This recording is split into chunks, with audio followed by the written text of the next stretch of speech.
Hey, Journey Church, I want to give you guys a quick update on what's going on. As you guys know, a lot of things have been changing with the different phases and the opening up and all of this type of stuff that is going on with the state and then at the county level and city, and there's all kinds of information flying around. So here's where things are at right now. Clay County, for us, that's where the church is located. For Clay County, what's going on is we are moving into what they call Phase 2, which starts May 4th. And Phase 2 actually has 4 steps to it. And each one of the steps, they begin to lift some of the restrictions a little bit. And in Phase 2, Step 1, which is where we're going Monday, you are allowed to have no more than 25 people in a mass gathering, the way I understand it. But for churches, you're allowed to have 25% of your occupancy as long as you apply social distancing. So for us as a church, that would mean that we could technically have 74 people in a service if we could actually make it happen in the auditorium, which many of you guys know our auditorium is very small and we fit a lot of people in there already. And so 74 people. And so we've been debating, like, what do we do with that? I mean, do we have like 1,000 services and try to get everybody in? Do we do just our normal 3 services and whoever makes it in and everyone else is left out? And so we really have been working hard trying to come up with our plan and what that means for us as a church. And so been praying about it and talking with people. And so here's where we're at. We've decided that we're going to take it one phase at a time, one step at a time.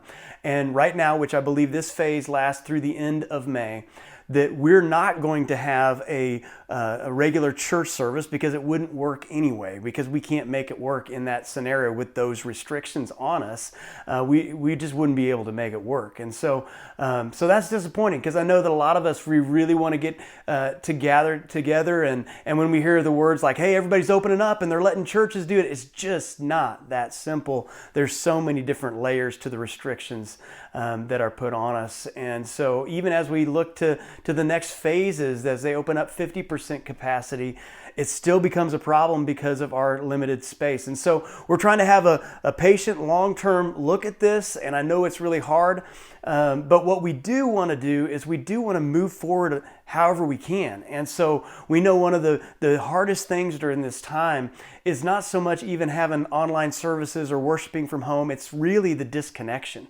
And so what we want to do with the opportunity that we have, the availability that we have to use our facility, is we want to look into the possibility of what it would look like for our groups to be able to, if they choose to gather together with social distancing inside our facility.